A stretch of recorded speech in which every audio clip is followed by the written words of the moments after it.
음악 여러분, 이런 생각을 해본 적이 있으신가요? 저는 평생 전문직에 있었는데 누군가가 저를 속이리라고는 상상도 못했습니다. 사람들을 보아온 만큼 그 정도는 알아볼 수 있었다고 자부했습니다. 명문대 교수로서 40년을 지냈기 때문에 사람을 보는 눈이 있다고 믿었습니다. 하지만 지난달 저는 충격적인 경험을 했습니다. 교수님, 퇴직하셨으니 심심하실 텐데 저희 문화센터에 한번 와보세요. 이 달콤한 말 한마디로 시작된 일이 결국 제 통장에서 5천만 원이 빠져나가는 것으로 끝났습니다. 하지만 이러한 일이 우리 주위에서 매일 일어나고 있다는 것. 게다가 한 가지 방법이 아닌 4가지 끔찍한 방식으로 말입니다. 오늘은 제가 직접 겪고 주변에서 본 사실들을 바탕으로 우리의 마음을 파고드는 이 4부류의 사람들에 대해 말씀드리겠습니다. 첫 번째로 말씀드릴 분류는 정말 가까이에서 매일 마주치는 위험한 사람들입니다. 이 이야기만 잘 기억하신다면 여러분의 노후와 가족을 지킬 수 있을 것입니다. 자, 이제부터 본격적으로 시작하겠습니다. 여러분, 첫 번째로 말씀드릴 사람들은 정말로 두려운 부류입니다. 바로 달콤한 가면을 씌우고 우리에게 접근하는 사람들입니다. 이런 말 들어보신 적 있으세요? 어머, 교수님 퇴직하셨군요. 심심하실 텐데 선생님처럼 지적이신 분이 집에만 계시면 얼마나 답답하실까요? 저희 문화센터에서 좋은 분들과 만나보는 것은 어떠세요? 이렇게 경고의 메시지를 전해주신 것입니다. 독사는 꽃 속에 숨어 있고 가장 달콤한 말 속에 독이 담겨 있다는 이야기를 누군가가 한 적이 있습니다. 제가 최근에 만난 65세 김영애 선생님의 안타까운 이야기를 들려드리겠습니다. 2년 동안 매일 아침 등산하면서 만난 언니였어요. 정말 친절했고 김치도 담가주고 명절에는 떡도 나눠주며 친언니처럼 지냈습니다. 그러던 어느 날 평생 월 200만 원 보장되는 투자가 있다고 해서 언니의 말을 믿고 그대로 투자했다가 제 남편 퇴직금 2억을 모두 잃었습니다. 지금 생각해보면 제가 얼마나 순진했는지 느낍니다.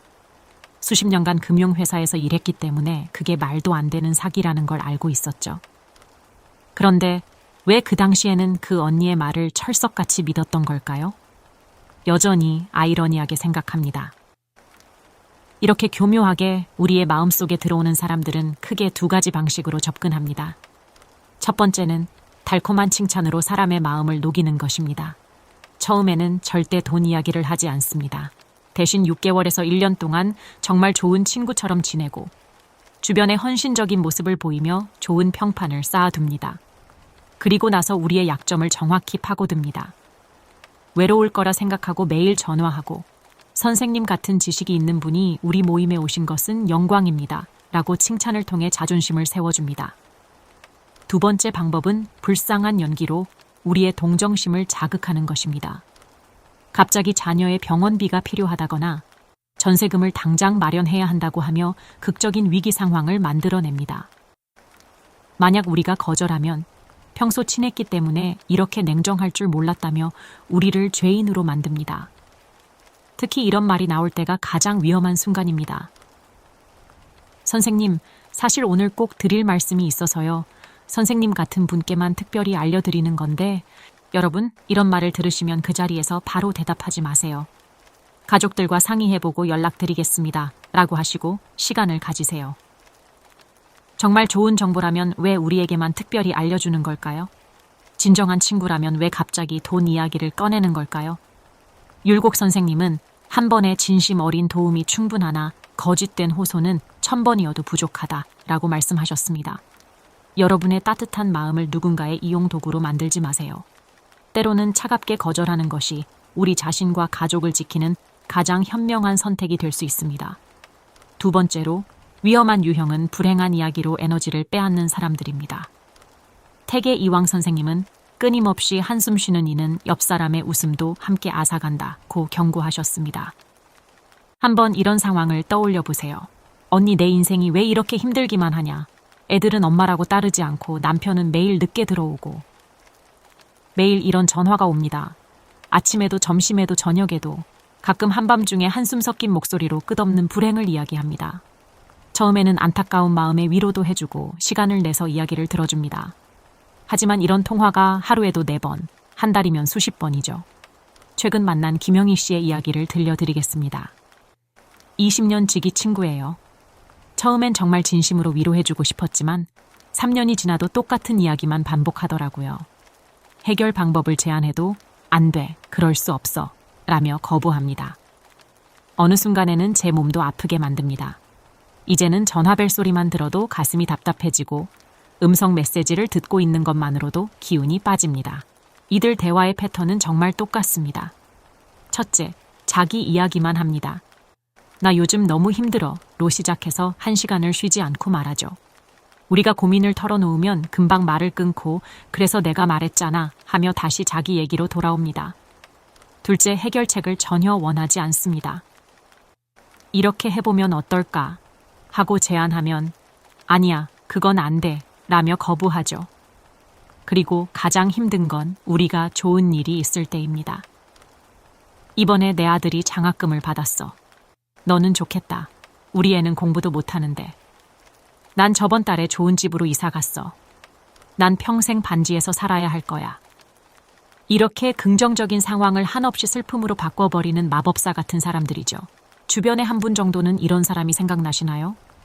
전화를 받는 것만으로도 기운이 쭉 빠지고 만나면 어깨가 무거워지는 그런 분이요. 이런 사람들을 만났을 때 우리는 어떻게 해야 할까요? 첫째, 정해진 시간만 이야기를 들어주세요. 지금은 30분만 시간이 있어요 라고 미리 말씀하세요. 둘째, 긍정적인 이야기로 전환해보세요.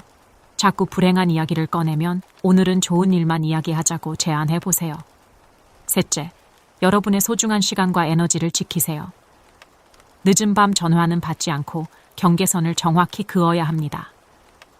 다산 정약용 선생님은 한 사람의 우울이 사람의 기쁨을 앗아갈 수 있나니 동정은 오히려 독이 될 수 있다 라고 말씀하셨습니다. 누군가의 고민을 들어주는 것은 물론 중요하지만 그것이 우리의 마음까지 소모하도록 두어서는 안 됩니다. 타인의 불행에 공감하되 우리의 행복은 지켜내는 지혜가 필요합니다. 우리의 마음이 누군가의 끝없는 불행 이야기로 채워질 때 정작 소중한 가족과 나누어야 할 시간과 에너지를 빼앗기게 됩니다. 진정한 친구라면 서로의 행복을 지지하고 북돋아 주어야 하지 않을까요? 세 번째로 위험한 유형은 친절이라는 칼로 상처를 주는 사람들입니다. 난 너를 위해서 하는 말이야. 네가 잘 되길 바라서 그러는 거야. 이런 말들을 들어본 적이 있으신가요? 친절을 가장한 날카로운 비판, 걱정을 둘러싼 은근한 비난. 이들의 말에는 항상 너를 위해서라는 수식어가 붙습니다. 어떤 분이 이렇게 말씀하셨습니다. 우리 며느리가 살이 쪄서 걱정이에요. 그래서 매일 아침 체중계 앞에 세워두고 몸무게를 자에게 했더니 결국 우울증 약을 먹게 되더라. 또 다른 분도 계십니다.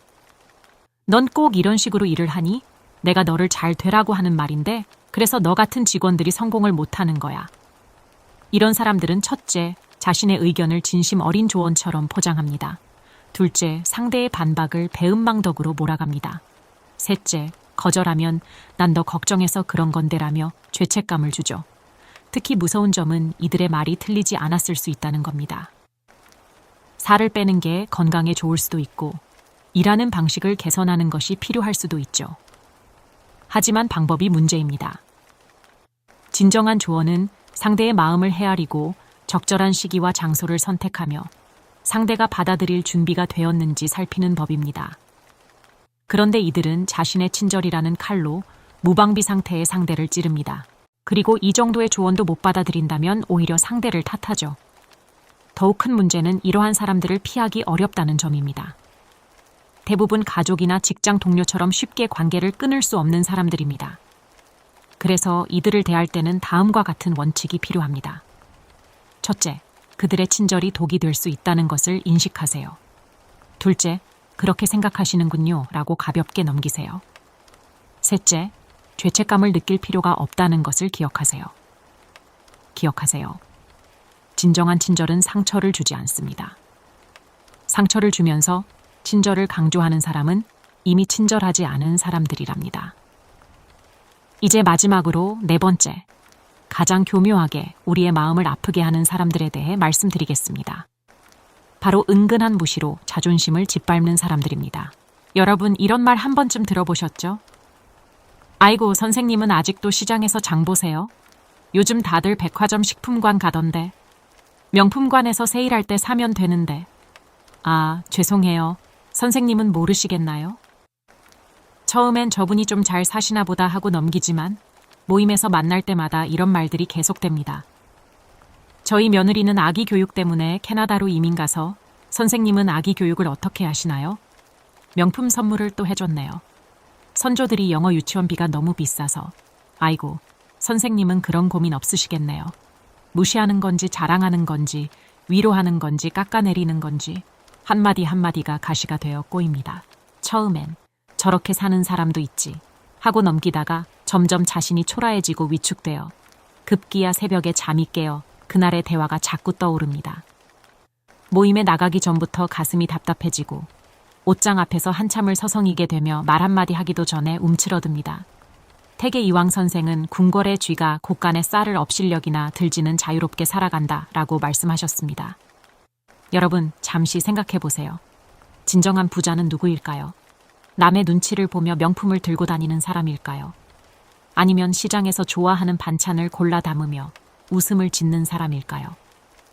행복은 결코 남이 정해주는 것이 아닙니다. 우리가 매일 마시는 소박한 커피 한 잔, 손주랑 놀이터에서 보내는 평범한 오후, 이웃과 나누는 수다 한마디, 이런 것들이 모여 우리의 진짜 행복이 되는 것입니다. 정용 선생은 이렇게 말씀하셨습니다.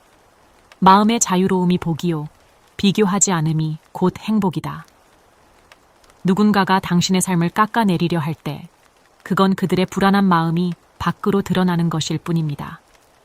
진짜 행복한 사람은 절대 남의 삶을 무시하지 않아요. 부디 기억하세요. 당신의 가치는 명품백 안에 있지 않습니다. 자녀의 성공이나 의선물에 있지도 않습니다. 당신의 진짜 가치는 그 누구도 아닌 바로 당신 안에 있습니다. 우리는 충분히 아름답고 충분히 행복하며 충분히 가치 있는 사람들입니다. 이제는 당당하게 말씀하세요. 내 삶이 부족하지 않다고. 그리고 조용히 거리를 두세요. 진정한 평화는 남들에게 보여주는 것이 아니라 우리가 누리는 일상의 기쁨 속에 있으니까요. 이제까지 우리 주변에 있는 위험한 사람들에 대해 알아보았습니다. 이러한 사람들을 만났을 때 어떻게 대처해야 할지 마지막으로 정리해드리겠습니다. 첫째, 절대 즉흥적인 판단을 하지 마세요. 당장은 마음이 급할 수 있습니다. 불쌍한 사연을 들으면 도와주고 싶고 친절한 말에 넘어가기 쉽죠. 하지만 이때 꼭 이렇게 말씀하세요. 천천히 생각해보고 연락드리겠습니다. 가족들과 상의해봐야 할 것 같네요. 시간을 두고 냉정하게 판단하는 것이 우리를 지키는 가장 좋은 방법입니다. 둘째, 선을 긋는 용기가 필요합니다. 아니요 라고 말하는 게 참 어렵지만 때로는 단호하게 거절해야 합니다. 죄송하지만 제가 도와드릴 수 없을 것 같습니다. 다음번에는 더 유익한 내용으로 찾아뵙겠습니다. 남은 하루도 행복한 시간 보내세요. 감사합니다. 음악